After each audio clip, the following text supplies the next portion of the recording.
Oi, pessoal, tudo bom com vocês? Como é que vocês estão? Então, cá estamos para mais uma disciplina, né, referente ao curso técnico de enfermagem. E essa disciplina, hoje denominada nossa primeira aula, né, de conteúdo, o nome dela é Farmacologia. Eu me chamo Andrei de Oliveira Mendes e nessa aula de hoje a gente vai falar um pouquinho sobre a introdução à farmacologia, certo? Então, pessoal, todos nós sabemos, né, que os medicamentos eles são usados, né, há anos como recursos para combater diversas doenças e assim manter e restaurar a saúde, né, que é uma necessidade básica de nós, seres humanos. Então, lá há muito tempo atrás, né, nos primórdios, a terapêutica empregada naquela época era baseada no misticismo, que é o mistério religioso, e acreditava-se que as doenças eram causadas por demônios e maus espíritos. Então, a sua fase científica, ela iniciou aproximadamente a partir da segunda metade do século XIX, que é uma ciência que, além de procurar livrar os indivíduos das suas enfermidades, também procura, né, evitar o cansaço, temores, angústias e ainda a velhice e a morte, né? Então, ou seja, ela vem de uma certa forma tornar-se importante, né, salientar que o indivíduo, né, enfermo, ele é aquele que não apresenta bem-estar físico, mental ou social. Então, no entanto, a farmacologia ela é uma ciência moderna e hoje é o ponto-chave da formação dos profissionais de saúde. Então, a palavra farmacologia ela deriva do grego e ela significa parmacos, né? Então, seja farmaco, que é logos e estudo. Assim, a disciplina de farmacologia ela abordará os conceitos farmacológicos, as diversas classes de medicamentos, riscos e benefícios relacionados ao seu uso pelos clientes e as interações medicamentosas. Então, para isso também o auxiliar de farmácia ele precisará conhecer um pouco da anatomia de filosofia humanas, a fim de que possa compreender melhor a atividade dos fármacos no organismo, certo? Então, a administração de um medicamento, ela procura sempre um efeito benéfico, né, que é o efeito farmacológico. Mas não podemos esquecer que todos os medicamentos potencialmente podem provocar efeitos prejudiciais e em maior ou menor intensidade. Então, qualquer erro pode trazer consequências fatais para o paciente, certo? Para o cliente. Então, segundo, né, Paracelsus, ele fala que todas as substâncias são venenos, né? Então, não há nenhuma que não seja veneno. Então, a dose correta é que diferencia um veneno de um remédio, certo? Então, pessoal, é indispensável que os profissionais dessa área tenham muito conhecimento, consciência e uma atuação extremamente cuidadosa e responsável, além de assegurar, né, ao paciente, ao cliente, uma assistência farmacêutica livre de riscos e de uma avaliação atenciosa de sua competência técnica e legal, somente, portanto, devendo realizar encargos ou atribuições quando capaz de desempenho seguro para si e para o seu cliente. No entanto, deve sempre prevalecer o critério de Hipócrates, considerado o pai da medicina, primo de non nocere, que no caso foi o primeiro não causar o mal, e assegurando ao cliente o máximo de benefícios com o mínimo de inconvenientes. Então, aqui eu vou trazer alguns conceitos gerais da farmacologia, né? Então, medicamento é toda substância química que tem ação profilática, terapêutica ou que atua como auxiliar de diagnóstico. Exemplo, as vacinas e a vitamina C. Ela tem ação profilática, isto é, atuam na prevenção de determinadas enfermidades. Os antibióticos, os antipertensivos, os analgésicos, eles têm ação terapêutica, isto é, atuam na cura, no controle de enfermidades ou no alívio de determinados sintomas. Os contrastes radiológicos atuam como auxiliares de diagnóstico. O remédio, ele é todo o processo utilizado para promover a cura. Exemplo, massagem, crença religiosa, cirurgia e etc. O princípio ativo, sal, é a substância em uma fórmula farmacêutica a qual é responsável pelo efeito terapêutico. É o principal agente da fórmula. Sinônimos, fármaco, droga, base, medicamentosa, etc. Como exemplo, temos a fórmula para calos e verrugas, no caso, né? O ácido acétil sacílico, 20 gramas, o princípio ativo dele, né? A vaselina branca, 80 gramas, né? Que são as fórmulas que não possuem princípio ativo, que são chamadas de medicamentos placebo, utilizado no caso, quanto à necessidade de suprir fatores psicológicos, no caso. Então, a fórmula farmacêutica ela é a descrição dos componentes ativos e não ativos de um produto farmacêutico e suas respectivas dosagens. Um exemplo, né? O ácido acetil salicílico, né? 500 mg. Vitamina C, 400 mg. Lactose, 100 mg.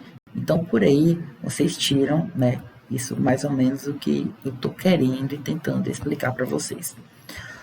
Bom, a associação medicamentosa é quando uma forma farmacêutica ela possui dois ou mais princípios ativos, né? Exemplo, Buscopan Plus, né? Que é o composto que a gente fala. Brometo de N, butilescopolamina, né? 10 mg, que é o princípio ativo. Paracetamol, 800 mg, e o princípio ativo. Excipientes, né? QS, Tilex. Fosfato de codeína, né? 7,5 mg. Paracetamol, 500 mg. E excipientes QS.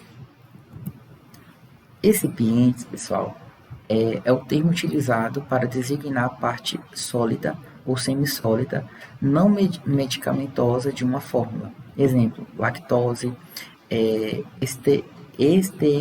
estearato de magnésio, amido, celulose, vaselina branca e entre outros. O veículo ele é o termo utilizado para designar a parte líquida não medicamentosa de uma formulação. Exemplo, água, álcool, entre outros. A forma farmacêutica, ela é como um medicamento, né, se apresenta. Ela é a forma de como esse medicamento se apresenta. Então, os medicamentos eles podem se apresentar na forma sólida, líquida, pastosa ou gasosa. Ainda na forma de adesivos, chicletes, né, e etc. São feitos com finalidade de facilitar a sua administração, obter o maior efeito possível, favorecer a estabilidade do princípio ativo, além de mascarar as características organolépticas, né, que é o odor e o sabor.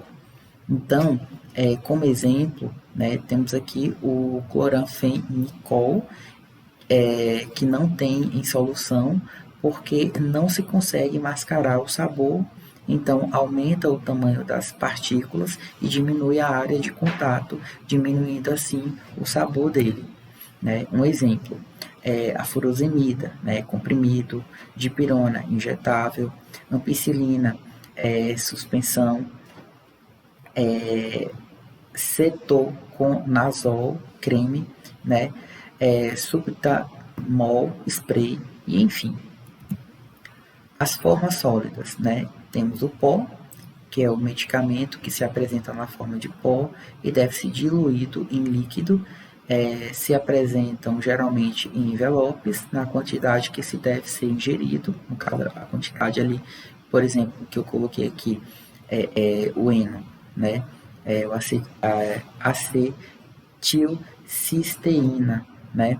E o bicarbonato de sódio também, por exemplo. Os comprimidos. Ele é um pó comprimido em formato próprio, redondo ou ovalado, e ele pode ser também sucado, né? Isto é, trazer uma marca que auxilia a sua divisão em partes, né? O que garante a metade do princípio ativo para cada lado. Exemplo, ácido acetil, né? Salicílico, né? Que são as aspirinas, no caso são os comprimidos. A drágia, ela contém um núcleo com o medicamento revestido por uma solução de queratina, açúcar e corante. Então, enquanto a maioria dos comprimidos se dissolve, né, no estômago, as drogas elas têm liberação entérica, isto é, são liberadas no intestino. São usados para evitar o sabor e odor desagradáveis, mascarar substâncias que atacam as mucosas e facilitar também a deglutição. Exemplo, né? Fenibutazona, drágeas. No caso, né, o nome dele é butazolidina. O diclofenaco potássico, drágeas, né? A cataflam. Esses dois medicamentos, eles são irritantes na mucosa, né? A gente fala aqui na mucosa da boca, no caso, gástrica, e também, né, ao ingerir, né, tomados em drágeas, eles provocam menor efeito irritante, né, que podem causar até úlceras. As cápsulas, o medicamento ele está envolvido em um invólucro, né, de gelatina e também mascaram sabor e odor desagradáveis, né? Um exemplo, cefalexina, né, em cápsula e amoxicilina em cápsula. Então, temos também um supositório, né, que ele destina-se à aplicação retal e são apresentados na forma crônica, né, absorção mais rápida do princípio ativo, ou de torpedo, né, que é a absorção mais lenta do princípio ativo. Então, sua ação ela pode ser local ou sistêmica. No caso, como exemplo aqui, né, a gente traz o supositório de glicerina, né, de ação local, que tem efeito laxante, e o supositório de dipirona na ação sistêmica, que tem efeito analgésico e antipirético. O óvulo, que tem a fórmula de um ovoide e é de aplicação vaginal, né? Um exemplo, metronidazol, óvulos, né?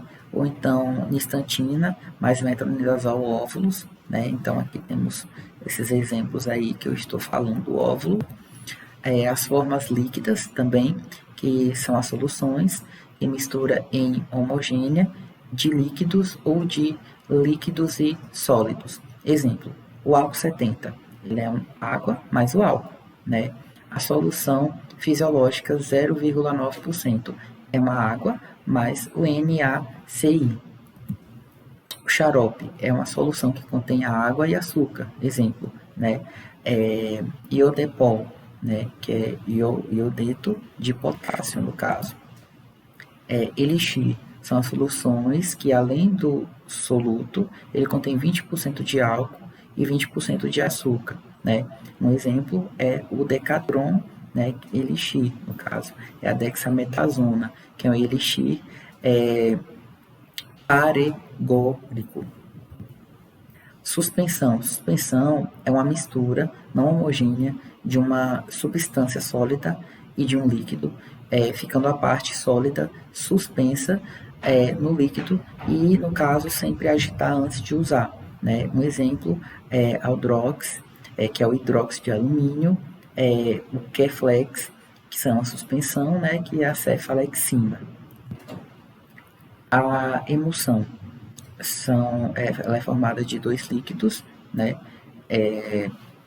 immiscíveis, que não se misturam e é composto de água e óleo, né? O exemplo, o agarol. Então, a gente tem que observar que os líquidos injetáveis, eles apresentam-se na forma de soluções, suspensões ou emulsões. As formas pastosas, que são as formas farmacêuticas de uso externo, como por exemplo pomada, né? A forma semissólida, de consistência macia e oleosa pouca, e também como por exemplo aqui nós temos a beta-metasona, né? Pomada, e no caso a penetração dela é na pele. O creme, né? Forma semissólida, de consistência macia e mais aquosa, possui maior penetração que a pomada, né? Exemplo, betametasona, no caso em creme. O gel, ele é a forma semissólida de pouca penetração na pele, né? O exemplo, iridoide. A pasta, no caso, é uma forma semissólida de consistência macia, contendo 20% de pó, atua na superfície da pele sem penetrá-la. Né? Um exemplo, temos o óxido de zinco, né? A pasta, no caso, d'água. As formas gasosas, né? São usadas principalmente para a administração de substâncias voláteis, entre elas inclui os aerosóis, que são medicamentos sólidos ou líquidos acrescidos de gases para nebulização. Exemplo, salbutamol, spray, né? Beclometasona, aerosol, né? Então, temos também os medicamentos de uso interno, que são formas farmacêuticas que passam pelo trato gastrointestinal, né? Boca, estômago, intestino, e ali no caso vem sofrendo uma ação do suco gástrico, normalmente são mais sólidos e líquidos, porém exige do paciente a ingestão do medicamento, no caso, né? Por exemplo, o pó, o comprimido, a drágia, o comprimido, no caso solução, o xarope, o elixir, suspensão e, enfim, tem inúmeros, né? Temos medicamentos de uso externo, que são formas farmacêuticas que não passam, no caso, pelo trato, né, de gastrointestinal, não sofrendo a ação do suco gástrico. Então, por isso que existe a aplicação de injeções e etc e tal, né? Exemplo, supositório, óvulo vaginal, injeções, pomadas, né, gel, cremes, spray, etc. A observação, né, de alguns princípios ativos só devem ser administrados externamente, não por via oral, mas por serem distribuídos pelo suco gástrico. Né? Então, como exemplo, a gente tem aqui o ocitocina, né, e tem a penicilina também natural, a Bezoldacil. Então, pessoal, essa foi a nossa primeira aula referente à disciplina, né, de farmacologia. Espero que vocês tenham gostado, tá? Nessa primeira aula inaugural, digamos assim, chamando vocês um pouco para a farmacologia, certo? E até a próxima aula, se Deus quiser, tá?